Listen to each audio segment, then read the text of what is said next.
Hoje, dia 22 de março, um dia muito especial para toda a população, principalmente para nós produtores rurais, que ocupamos aí boa parcela desse bem tão precioso para as nossas atividades do agro. Aqui do meu lado está Ricardo Éboli, presidente do Imaçu. Ricardo, muito obrigado pela sua participação. A primeira pergunta que eu te faço são quais as atividades que o Imaçu, junto aos produtores rurais, vem desenvolvendo aí para que a gente possa preservar esse bem tão precioso. A principal atividade que o Imaçu busca junto ao agronegócio, a todos aqueles que utilizam nos imóveis rurais alguma atividade que tenha impacto nos recursos hídricos, é a conscientização, né? O Estado, o poder público, os órgãos ambientais não conseguem ser onipresentes em todas as propriedades rurais do nosso Brasil e do nosso Mato Grosso do Sul. Portanto, a conservação de solo, ela passa necessariamente pela conscientização dos produtores rurais, como uma prática de manejo integrante da atividade rural. Não podemos mais permitir que áreas continuem sendo degradadas com desperdício de solo produtivo e perda de qualidade e de quantidade de água dos nossos rios e das nossas nascentes. Portanto, o governo de Mato Grosso do Sul ainda hoje publicou uma norma relacionada à conservação de solo na bacia da cidade de Bonito, para que as atividades agropecuárias ali instaladas sejam todas com terraceamento, com técnicas de conservação, para não permitir que essa água cause processos erosivos e suje, né, o Rio da Prata, o Rio Formoso, que são rios de importante potencial turístico, não somente para Mato Grosso do Sul, mas para o Brasil e para o mundo. Agora, justamente falando sobre isso, processo de erosão, assoreamento, o pecuarista levando o gado até o córrego, até o rio, e aí causando esses tipos de problemas, o que pode ser feito para evitar, né, em uma ação conjunta com o produtor, e o que pode ser feito depois que o problema aconteceu para que ele seja revertido? Inicialmente, trabalhos de conscientização. Nós temos uma cultura no Brasil de que as atividades produtivas, todas ao serem instaladas, elas são instaladas na beira, na margem de algum curso d'água, de um riacho, de um córrego, de um rio e de uma nascente. E isso é um aspecto cultural do produtor brasileiro, e que só através da conscientização, e aí os governos têm um papel fundamental nisso, é que nós podemos reverter esse quadro.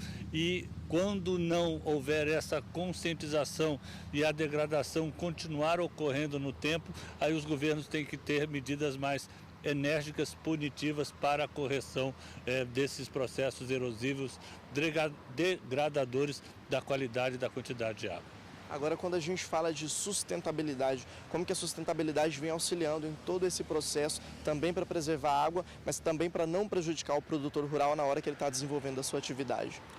Eu costumo dizer que o produtor rural que não se preocupa com os aspectos ambientais na sua propriedade, que não tem a preocupação com o meio ambiente, não é um produtor rural moderno, não é um produtor rural eficiente. Da mesma forma, o ambientalista que não se preocupa com a produção, não se preocupa com as atividades, ele também não é um ambientalista eficiente. Nós temos que buscar sempre uma conciliação da produção com a conservação. Costumo dizer que a gente tem aqui em Mato Grosso do Sul a diretriz de preservar a natureza sem destruir a economia.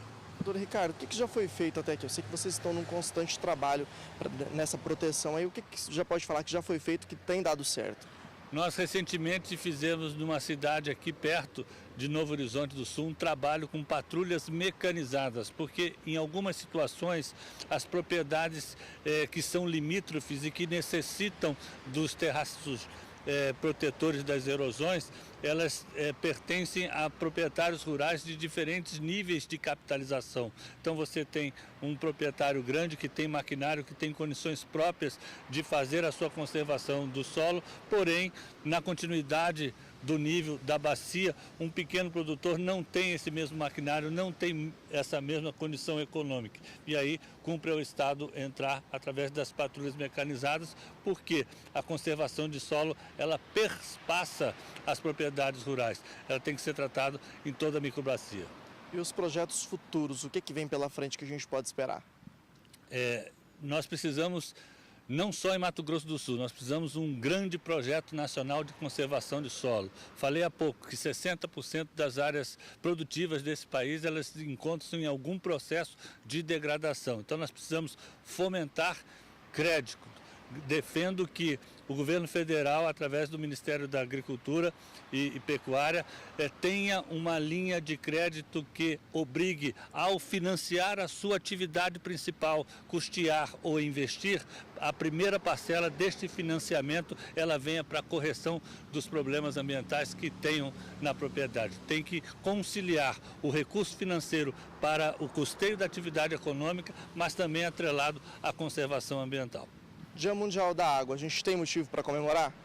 Temos motivos para comemorar e temos motivos para continuar refletindo sobre esse dia emblemático. Que as pessoas, os jovens, eles cada vez mais vêm nos ensinando de que é um recurso que precisa ser otimizado no seu uso. Nós temos ainda situações no Brasil de pouca disponibilidade hídrica e outras situações no Brasil de fartura dessa disponibilidade hídrica. Então a gente tem que comemorar no sentido de que a consciência do povo brasileiro, do agronegócio, ela vem a cada ano se intensificando. Mas nós temos ainda, nessas chuvas torrenciais que estamos passando, ainda motivos de preocupação, porque não há quem cruze uma ponte e não veja um rio com uma turbidez elevada, vendo claramente que tem solo desperdiçado do processo produtivo. Tá certo, então muito obrigado pela sua participação. Conversamos com Ricardo Éboli, ele que é presidente do IMASU. E aí você acompanhou um pouco mais sobre todas essas informações referentes ao dia 22 de março, Dia Mundial da Água. Lembrando sempre que o consumo consciente é o pontapé inicial.